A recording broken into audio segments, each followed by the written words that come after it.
के पावन पावन बनाएंगे, झड़ जाएंगे दुख जीवन के सावन ये लाएंगे सावन।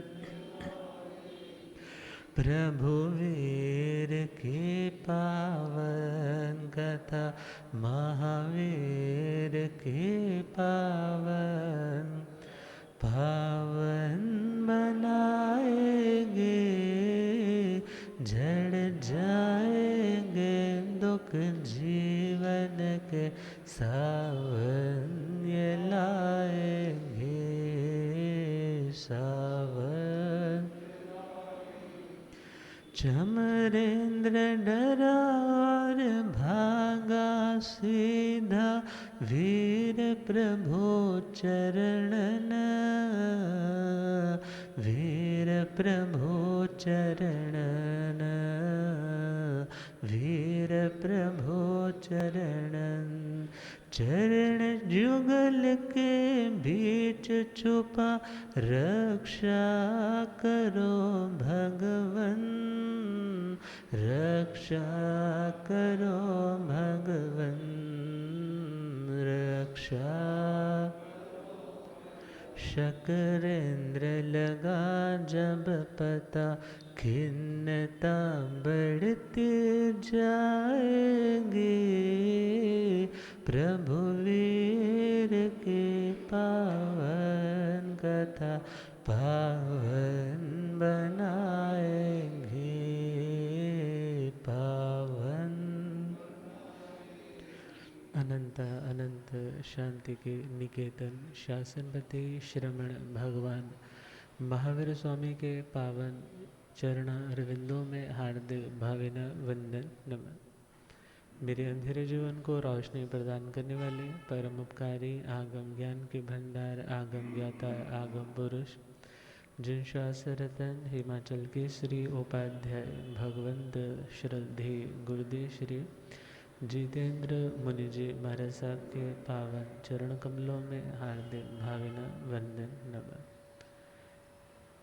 आदरणीय सेवा भावी श्री प्रशमित मुनि जी, धर्म सभा में उपस्थित धर्मानुरागियों, सुशीलवती माताओं एवं बहनों, असीम पुण्यदय से भाग्योदय से आप सबको प्रभु महावीर स्वामी की मंगलमय जीवन गाथा श्रवण करने का सौभाग्य मिल रहा है।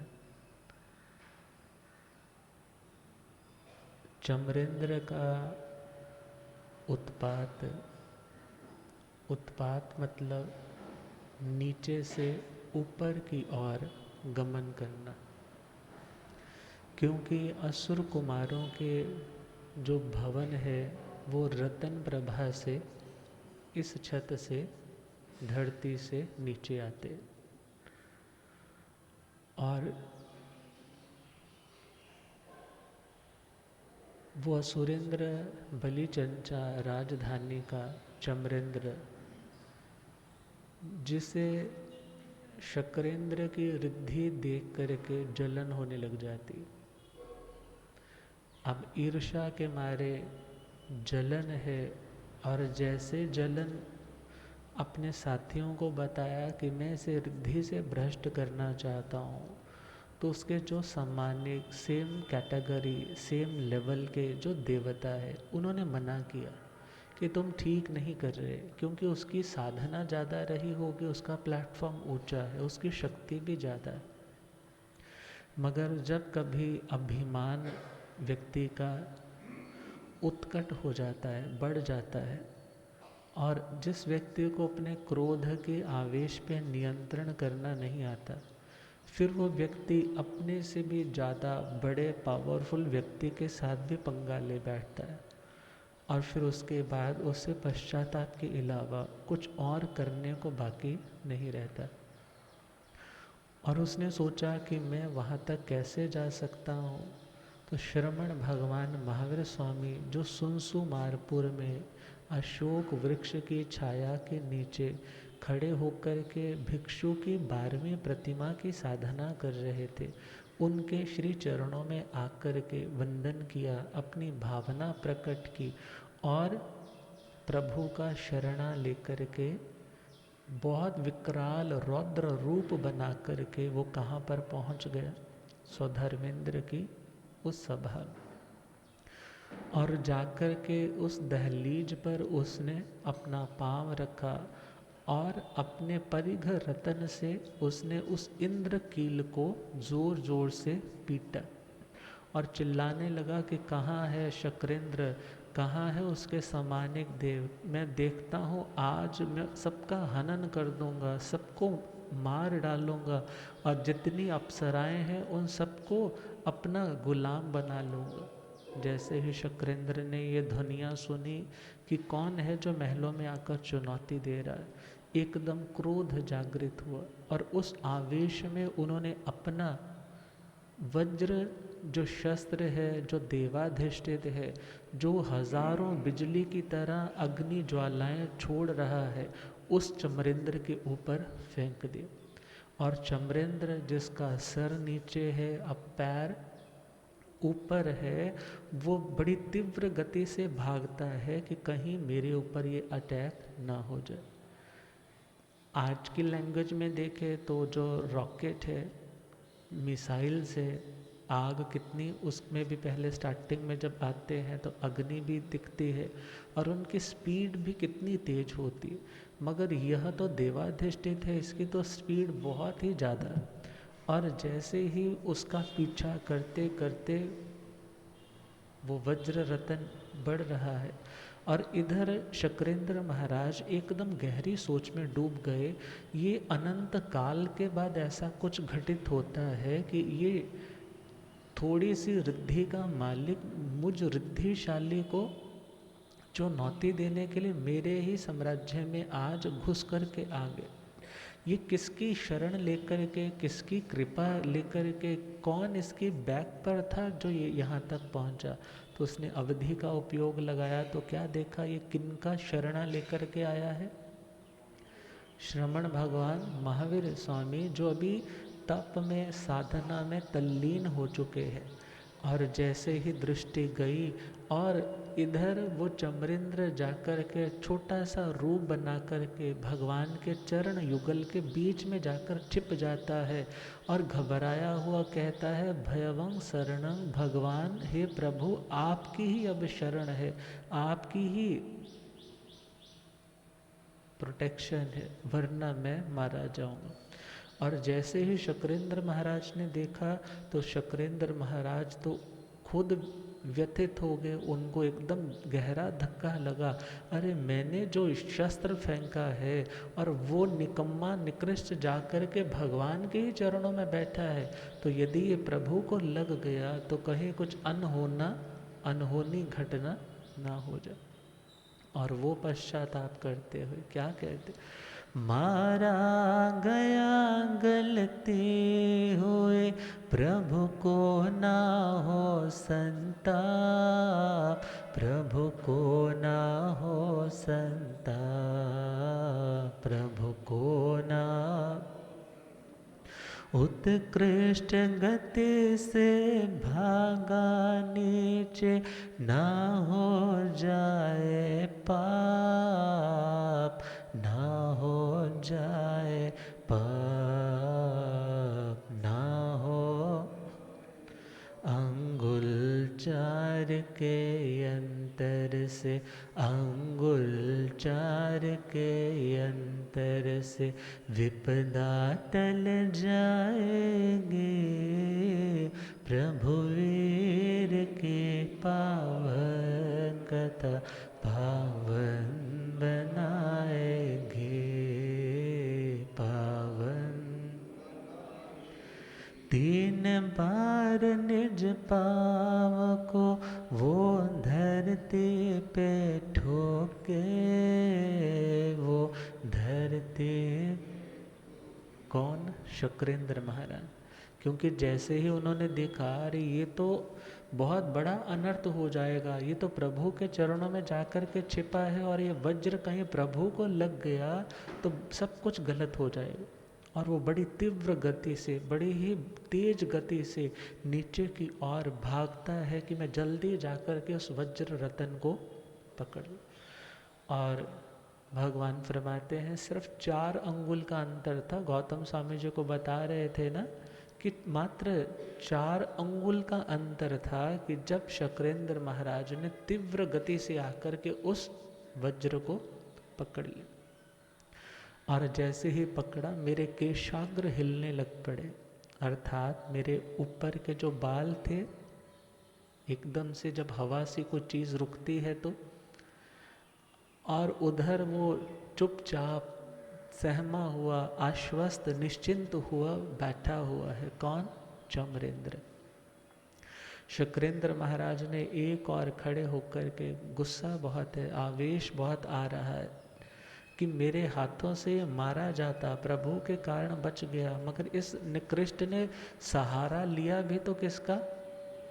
बहुत बार आप लोगों ने देखा होगा जब कोई चोरी करने वाले आते हैं तो वो लुटेरे लोग घर के ही किसी मेंबर को पकड़ लेते हैं, और यदि बाहर पुलिस आई होती है तो वो क्या बोलते हैं, उसको साथ लेकर के उसको आगे लगा कर कनपट्टी पे आगे आगे चलते हैं। यदि मेरे पर अटैक किया तो, अब ये भी तो वैसे ही कुछ कर रहा है ना, भगवान को आगे रख दिया और खुद गलती करके छुप रहा है। और उधर से शुक्रेंद्र महाराज ने एक और जाकर के 3 बार गुस्से में बड़े जोर से अपने पैर को पीटा, और जैसे ही पैर को पीटा और कहने लगे चमरेंद्र तूने बहुत अधम कार्य किया है, बहुत गलत कार्य किया है, मगर तू भगवान की शरण में है, जा तेरे को मेरी ओर से अभयदान है, तुझे मेरे से डरने की आवश्यकता नहीं। और फिर भगवान के चरणों में आकर के त्रिविध वंदन करके क्षमा याचना करते हैं कि हे भगवान मैंने देखा नहीं, मैंने जाना नहीं, मगर मैं जो कर बैठा, मैं तो उस टाइम भी सोच रहा था कि मैं तो मारा गया। क्यों मारा गया? कि जो मेरे प्रतिपल हर टाइम वंदनीय है, अभिनंदनीय है, उनके ऊपर कोई कष्ट ना आ जाए। तो क्या सोचा, 3 बार निज पाँव को धरती पे ठोक दिया, धरती पे ठोक दिया, धरती पे आवेश क्रोध का शक्रेंद्र पर खुद को रोक लिया, पर खुद को रोक लिया, पर खुद को। भक्ति प्रभु के शक्रेंद्र, भक्ति प्रभु के शक्रेंद्र को शांत बनाएंगे, प्रभु वीर के पावन कथा पावन बनाएंगे, पावन। कहते हैं ज़िंदगी में कम से कम एक व्यक्ति की तो तुम्हें शर्म ज़रूर होनी चाहिए, किसी एक व्यक्ति का तो लिहाज ज़रूर होना चाहिए। तुम किसी के सामने भले कितना कुछ क्यों ना बोलो, एक ज़रूर ऐसा ज़िंदगी में रखो कि जिसके सामने तुम्हारी ज़ुबान बंद हो जाए कि मैं इनके आगे कुछ भी नहीं बोलूँ। तो तुम अपनी ज़िंदगी में बहुत से अनर्थ जो तुम कर बैठते, तुम उन अनर्थों से रुक जाओ। और शक्रेंद्र को भी शर्म किनकी है, कोई कमी थोड़ा ही है, वो दंड देने में समर्थ है, मगर उन्हें लिहाज है, शर्म है अपने बड़ों की, भगवान की। और क्या कहा कि हे प्रभु मैंने इसे अभय दिया, आप मुझे भी माफ़ करो, आप मुझे भी माफ़ करो। गुस्सा बहुत था शक्रेंद्र पर किया चमर को माँ, पर किया चमर को माँ, पर किया चमर को। प्रभु को संकट में डाला करने मार्ग अपना सा, मार्ग अपना सा, मार्ग अपना। मांगे प्रभु से माफ़ी हो, मांगे प्रभु से, ये गलती पुनः न आएगी। प्रभु वीर के पावन बनाएंगे पावन। सुनसुमार से भोगपुर फिर नंदीग्राम आए, फिर नंदीग्राम आए, फिर नंदी।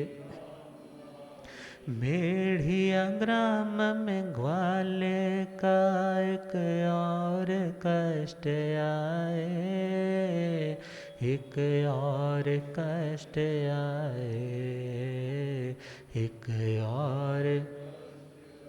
शकरेंद्र के कारण विपदा, शकरेंद्र के कारण विपदा, यह भी टल ही जाएगी। प्रभु वीर के पावन कथा पावन बनाएंगे पावन। वर्ष साधना का 12वां चरम कथा उत्पात, चरम कथा उत्पात, चरम कथा उत्पात। चंदन बाला के हाथों पारणा कौशाम्बी की बात, कौशाम्बी की बात, कौशाम्बी की। सुमंगल सुचेता पालक फिर चंपा आएगी। प्रभु वीर के पावन कथा पावन बनाएंगे पावन। ये उपसर्ग तो टल गया और प्रभु ने सुबह हुई अपनी प्रतिमा, अपनी वो प्रतिज्ञा जो 12वीं भिक्षु प्रतिमा की थी उसको पूर्ण किया और उसका पारणा किया। और वहाँ से चलते चलते प्रभु सुनसुमारपुर से भोगपुर में पहुँचते हैं और वहाँ पर खजूर के पेड़ पर कोई चढ़ा हुआ क्षत्रिय, उसकी नज़र भगवान पे पड़ी। अब पूर्व जन्म का कोई वैर होगा कि उसको उन्हें देखते सारे ही क्रोध आ गया। दुनिया में भी तो कितनी बार होता है ना, अचानक एक व्यक्ति मिलता है, आपका जी करता है इससे बात करो, ये मेरे पास बैठे, ये मेरे को छोड़ कर के ना जाए, बस मेरे पास ही रुका रहे। और कुछ ऐसे भी होते हैं कि कोई आपके पास आ भी जाए, पास रहना भी चाहे, मगर आप क्या सोचते हो कि यदि ये नहीं जाता तो मैं इस जगह को छोड़ करके दूसरी जगह पे चला जाऊँ। तो उसे भी भगवान के ऊपर रोष क्रोध, महेंद्र नाम का वो व्यक्ति, और खरजूरी का तना, अब वो तना बहुत बड़ा है, वो उठा कर के भगवान के ऊपर पीछे से अटैक करने के लिए आता है कि मैं ज़ोर से इनको मार गिराऊं। अब ये भी हो सकता है कि उसको कुछ ऐसा लगा हो कि ये कोई पिशाच इत्यादि है, ये भी हो सकता है वो कैनिबल हो जो इंसानों को मार कर के खाने वाला हो। और जैसे ही मारने के लिए भागा और उधर से सनत कुमार, सनत कुमार कौन से इंद्र है? सौधर्मेंद्र, ईशानेंद्र, फिर सनत कुमार। अब तीसरे देवलोक के जो इंद्र है, अब उन्होंने जैसे ही उपयोग लगाया होगा कि देखो तो सही भगवान आज कहाँ पहुँच गए, तो जैसे ही देखा अरे ये तो भगवान के ऊपर पीछे से अटैक कर रहा है, और और उसी समय तुरंत अपनी दिव्य गति से पहुंच करके उसे धमकाया, डराया और मार पीट करके दूर कर दिया। और फिर वहाँ से प्रभु नंदी ग्राम की ओर बढ़ रहे और वहाँ पर भगवान के संसारिक पिता सिद्धार्थ राजा, उनके मित्र, उन्होंने उन्हें देखा, उनकी साधना और उनकी गंभीरता को देख करके उनका सत्कार किया, उनकी भक्ति की, उन्हें वंदन नमन किया और नंदी ग्राम से प्रभु मीडिया ग्राम की ओर चल पड़ते।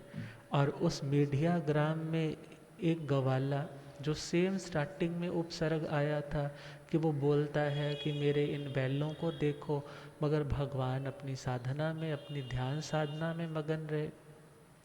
और जब वो लौट करके आया तो बैल मिले नहीं तो चिल्लाया तो भगवान तब भी शांत रहे। अगली सुबह जब आकर देखा बैल वहीं पर बैठे हैं तो अपने उस बैलों को बांधने वाली रस्सी से ही उनको मारने के लिए उद्धत हो गए।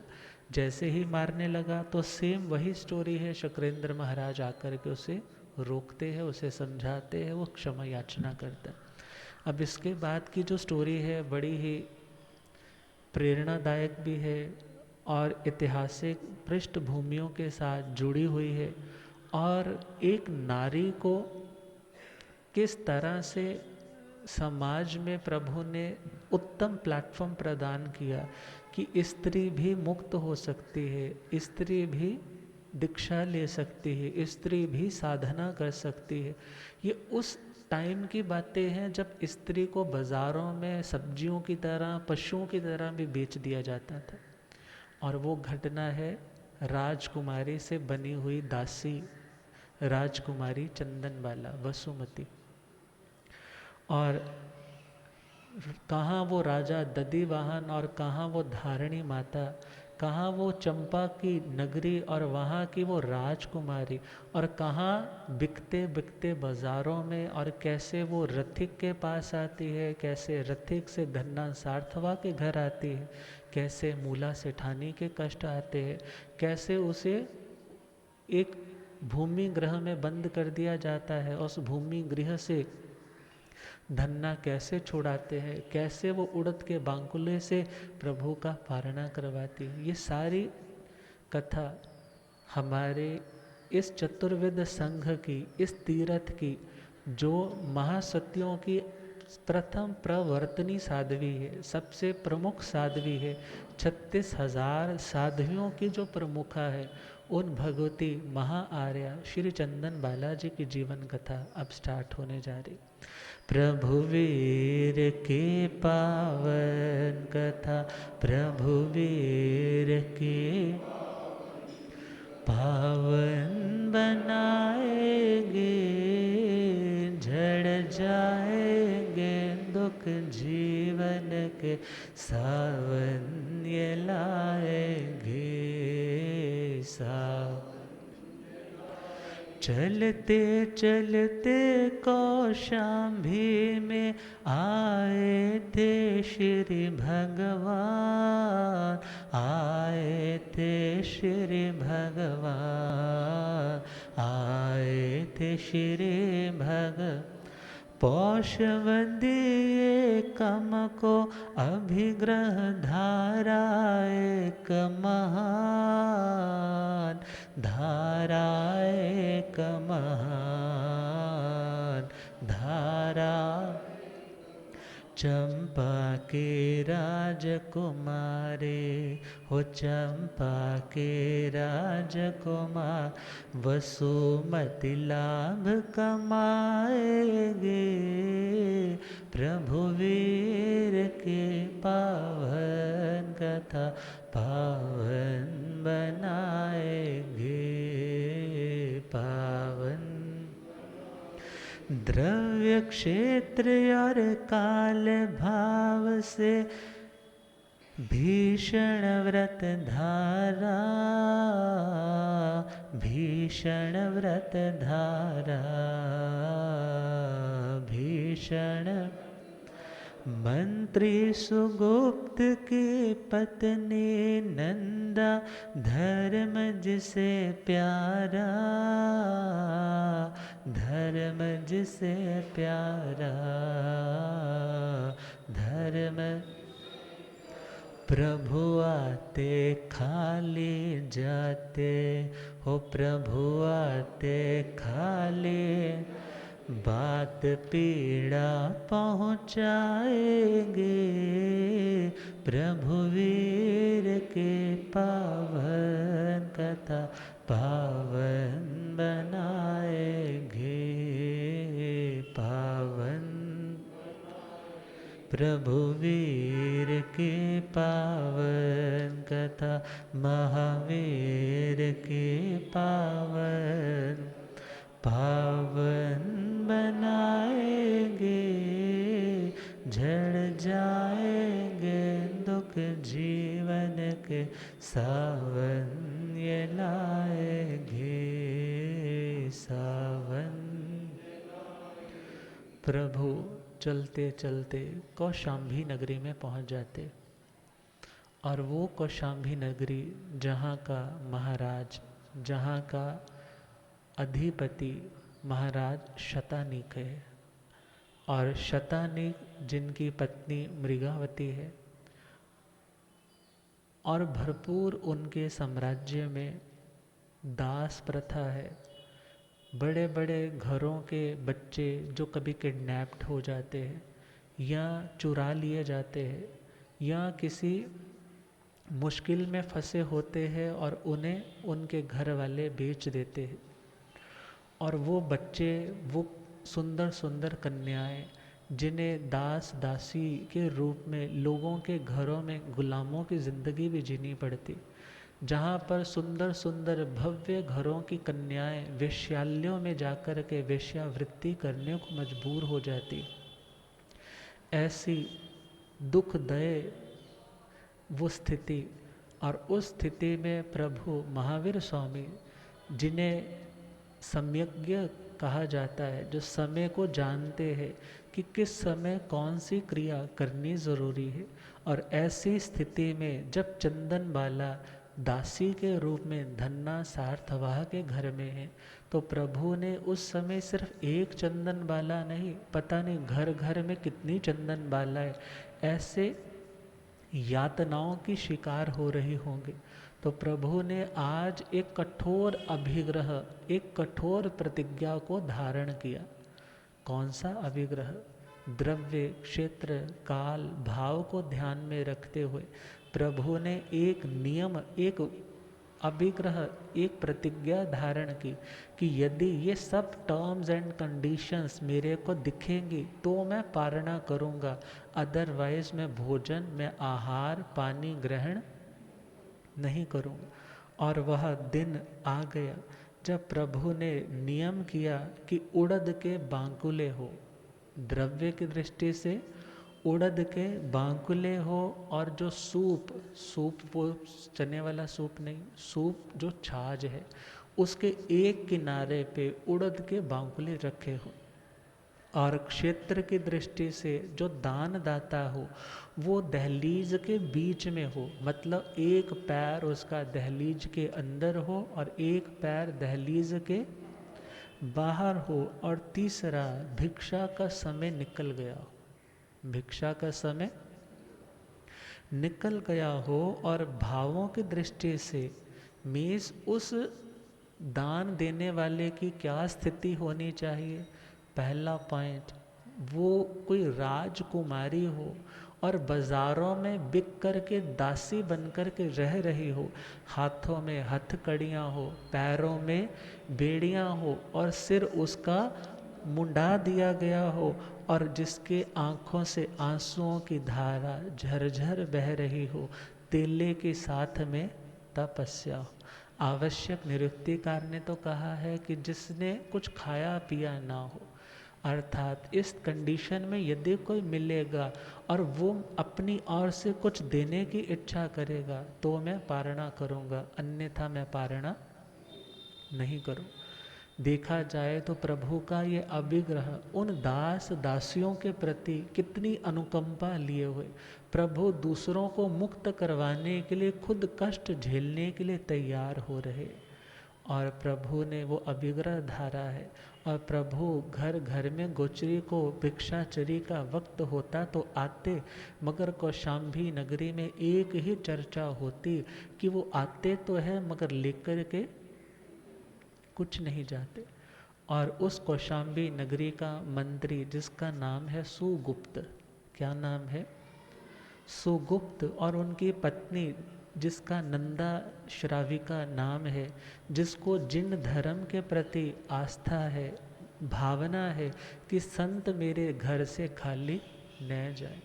और एक बार प्रभु पधारे हैं, वो प्रभु को बहराने की भावना रखती है मगर प्रभु खाली लौट जाते। वो बहुत मनुहार करती है मगर प्रभु मुड़ जाते हैं। मन को गहरा सदमा लगता है कि संत खाली चले गए, आंखें भर आती है। दासी आकर के पूछती है कि हे सेठानी, तुम क्यों रो रही हो? कहने लगी, आज घर पे संत आए और आज वो खाली चले गए। कहने लगी, इसमें रोने की क्या बात है? इसमें रोने की क्या बात है? कहने लगी, संतों के माँ और बाप तो हम ही लोग हैं ना, हमारे भगवान भी है और हम इनके माता पिता के जिम्मेदारी को वहन करने वाले भी हैं। यदि बच्चे घर में कुछ ना खाए तो माँ को कहाँ चैन आती है? जब हम तो कुछ खाएं मगर भगवान भूखे चले जाएं तो कहाँ मन को आराम मिलता है? तो कहने लगी दासी कि हे महारानी, हे सेठानी, ऐसे रोने की बात नहीं है। ये आज थोड़ा ही आए हैं, आज ही थोड़ा आए हैं, ये तो पहले भी आते हैं। और मैं तो एक नहीं 4 महीने हो चले हैं देखते देखते, पूरी नगरी में ये जाते हैं मगर कहीं से कुछ लेते आते हैं और चले जाते। अब जैसे ही उसने सुना नंदा ने, तो सोच में पड़ गई, हो ना हो भगवान का कोई ना कोई अभिग्रह होगा, कोई ना कोई कठोर नियम उन्होंने ले रखा होगा कि ऐसी ऐसी कंडीशंस में चीज़ मिलेगी तो लूँगा। अब रोना सा मुंह बना कर के बैठी है। क्यों? क्योंकि अपनी बात मनवाने का, अपनी बात डिलीवर करने का भी एक टैक्ट होता है। जैसे ही मंत्री जी घर पे लौटे, वो उदास बैठी है। पूछा, क्या बात है, क्यों परेशान हो? कहने लगी, तुम्हारी बुद्धि का हमें क्या फ़ायदा है? तुम दूसरों के तो चेहरे पढ़ पढ़ के बता देते हो ये सोच रहा है, ये सोच रहा है। तुम पता करो कि हमारे घर पे आने वाले जो भगवान थे, वो जो मुनिराज थे, उन्होंने कौन सा अभिग्रह नियम धारण कर रखा है, क्योंकि वो नगरी में जहाँ भी जाते हैं बस खाली ही लौट जाते हैं। जब तक मैं उनको कुछ बहरा ना दूँ मुझे चैन मिलने वाला नहीं। तो नंदा मंत्री से क्या कहने लगा? नंदा बोले मंत्री से, प्रभु का नियम करो मालूम, नियम करो मालूम, नियम।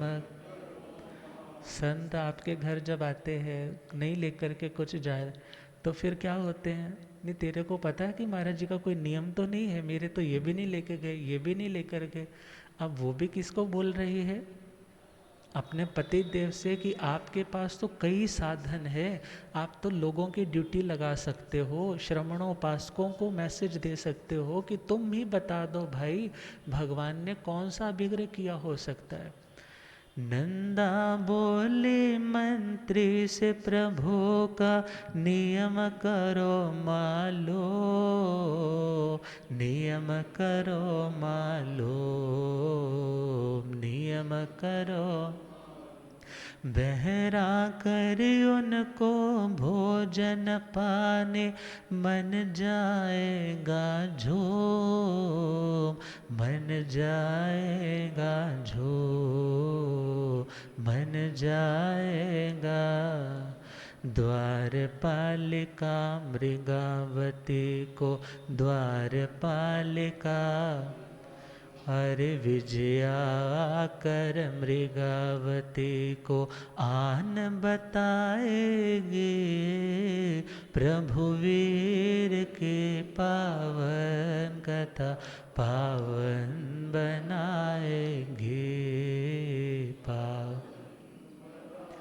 जब वो अपने पति देव से ये डिस्कशन कर रही है और महारानी मृगावती और नंदा जो आपस में सहेलियां भी है, किसी काम से उसको भेज रखा था और वो एक तरह से उनकी बहुत ही कॉन्फिडेंशियल थी, इसलिए उनके पास ही खड़ी थी।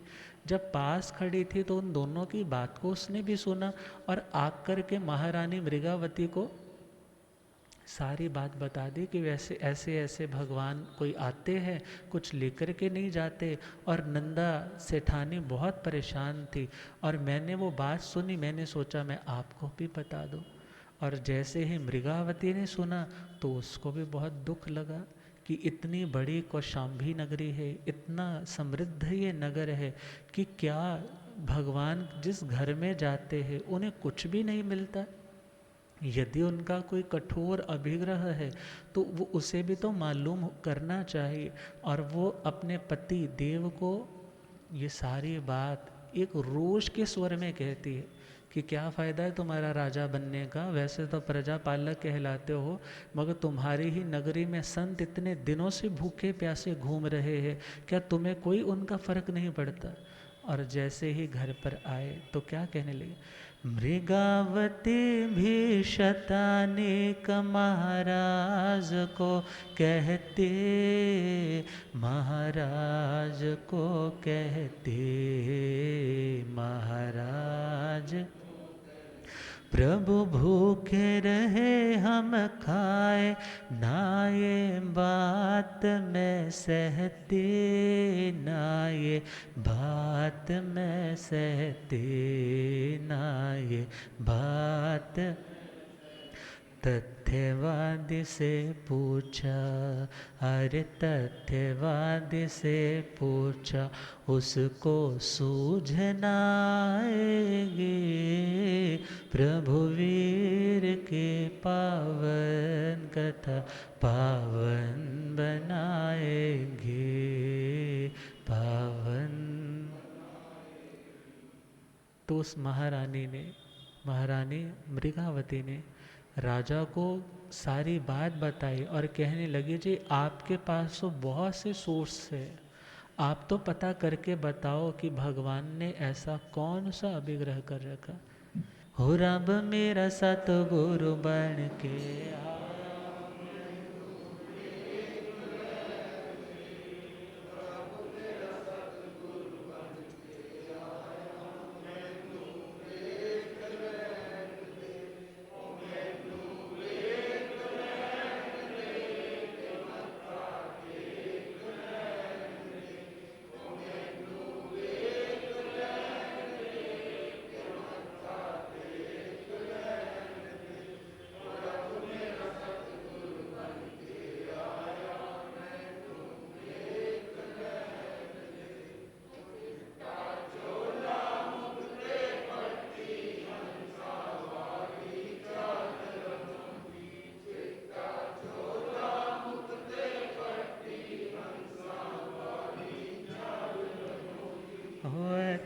चुकदाए संसार मैनो वेख लैण दे, होते चुकदाए संसार मैनो, हो रब मेरा सतगुरु बन के आया मैनो। भूलि आगम ज्ञाता आगम पुरर्जन शास्त्र धन हिमाचल के श्री उपाध्याय भगवंत श्रद्धे गुरुदेव श्री जितेंद्र मुनि जी महाराज जी।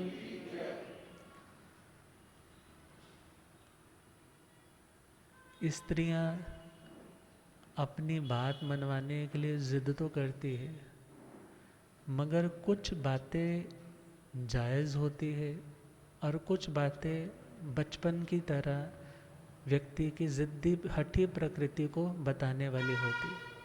मगर आज जो उसने हठ किया है वो तो कोई बच्चों जैसा हठ नहीं है कहने लगी आपके पास इतने सारे साधन है, आप पता कीजिए हमारे राज्य में संत गोचरी पर जाते हैं मगर उन्हें कुछ मिल नहीं रहा। ये बहुत शर्म की बात और बहुत सोचने की बात है। अब जैसे ही राजा ने सुना, कहने लगे कोई बात नहीं महारानी, मैं सब पता करवाता हूँ। अब जितने भी श्रमणोपासक थे जो भगवान पार्श्वनाथ जी की परंपरा को फॉलो करने वाले रहे होंगे, उनको भी पता करवाया। जो जो सूझवान श्रावक है कि तुम बताओ क्या विग्रह हो सकता है, वो तुम बताओ क्या हो सकता है। वो बोले हम तो हार गए, हमें नहीं पता चल रहा कि प्रभु क्या सोच करके गोचरी पर निकल रहे। और फिर उन्होंने सोचा कि चलो एक तथ्यवादी, एक उपाध्याय, एक विद्वान, एक पंडित है जो सभी धर्म मान्यताओं के ग्रंथों का ज्ञाता है, उस स्कॉलर को बुलाते हैं। वो बता पाएगा कि भगवान के मन में क्या चल रहा है। और यहाँ आज की बात होती तो कह रहे थे कि किसी बाबा से पूछ करके बताओ कि उन्होंने मन में क्या सोच रखा है, मगर सभी की कैलकुलेशंस फेल हो रही है। सभी लोग इस बात से भी डर रहे हैं कि हमारी कोई बात गलत सिद्ध हो गई तो हमारा बना बनाया अड्डा टूट जाएगा, हमारी बनी बनाई इज्जत मिट्टी हो जाएगी। सब कहने लगे जी अभिग्रह तो कई तरह के होते हैं, मगर हम ये फाइनली नहीं बोल सकते कि भगवान ने मन में क्या धार रखा। तो जब कुछ भी हाथ पल्ला नहीं आता तो कहते हैं कि हम अपनी ओर से कोशिश कर रहे हैं, मगर प्रभु का पारना तो होना ही है, मगर कहाँ पर होना है, कहाँ पर होना है। उस धन्ना सार्थवा के, उस धन्ना सेठ के घर में जो बेटी के रूप में मगर खरीद करके लाई हुई उस कन्या जो चंदन बाला के नाम से पहचानी जाती, उनके हाथों से होगा। अब ये चंदन बाला जी का नाम, ओरिजिनल नाम कौन सा था और किस किस तरह से वो चंपा नगरी लुटती है, किस तरह से माता के साथ इनको उठाया जाता है, किस तरह से माता की मृत्यु हो जाती है, वो सारी घटनाएं कल सुनेंगे इन्हीं मंगलमय भावों के साथ। अब गुरुदेव कृपा फरमाएंगे। ओम शांति।